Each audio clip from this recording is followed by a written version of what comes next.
আসসালামু আলাইকুম এভরিওয়ান, আপনারা সবাই কেমন আছেন? আশা করি অনেক ভালো আছেন। আজকে এমএস কুকিংয়ে আরও একটা নতুন রেসিপি নিয়ে আসলাম। আপনারা রেসিপিটা দেখতে থাকেন, আশা করি ভালোই লাগবে। সব উপকরণ নিয়ে নিচ্ছি, এগুলা দিয়ে আমি আজকে একটা রেসিপি বানাবো। প্রথমে তেল দিয়ে দিলাম, তেল গরম হওয়ার পরে গরম মশলা, তেজপাতা, পেঁয়াজ কুচি এগুলো সব দিয়ে দিলাম, দিয়ে ভালোভাবে নাড়াচাড়া করে নিব।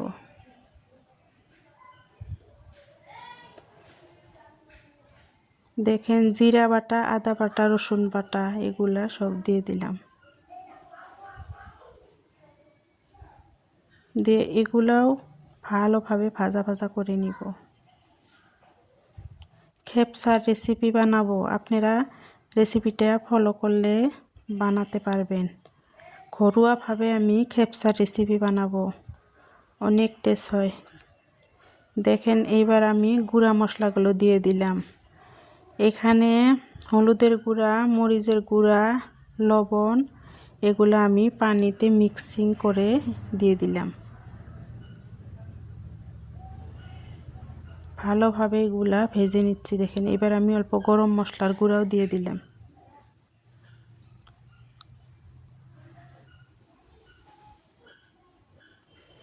এইবার আমি লেগ পিসগুলো দিয়ে দিব। এবার ভালোভাবে কষায় নিব লেগ পিসগুলো।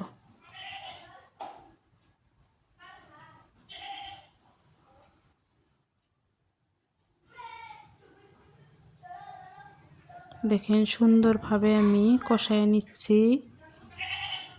এইবার আমি গরম পানি দিয়ে দিব সিদ্ধ হওয়ার জন্য।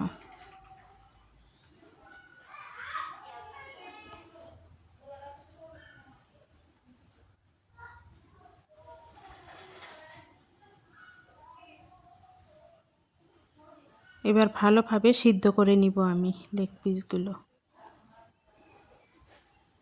দেখেন দেখছি ভালোভাবে সিদ্ধ হয়নি, আরও অল্প জাল দিতে হবে।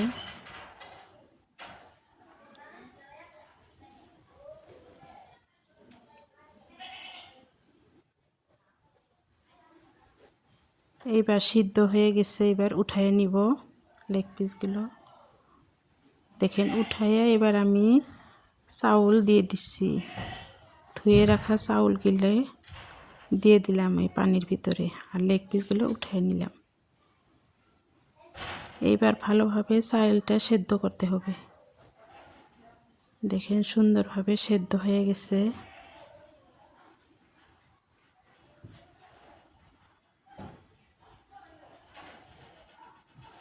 খুব ঘ্রাণ বাড়াইছে, খুব টেস্ট হয়েছিল। আপনারা এইভাবে বানাইবেন ঘরোয়াভাবে খেপসার রেসিপি। দেখেন লেগ পিসগুলো দিয়ে দিচ্ছি। এইবার আমি দমে রাখবো 10 মিনিট, পুরা ভালোভাবে ঢেকে রেখে দিব 10 মিনিট। 10 মিনিট পরে দেখেন কি সুন্দর হয়েছে, কত লোভনীয় হয়েছে দেখছেন। এইভাবে আপনারাও বানিয়ে খাইবেন। ভালো থাকবেন, সুস্থ থাকবেন। পরবর্তী ভিডিওতে দেখা হবে। আসসালামু আলাইকুম, আল্লাহ হাফেজ।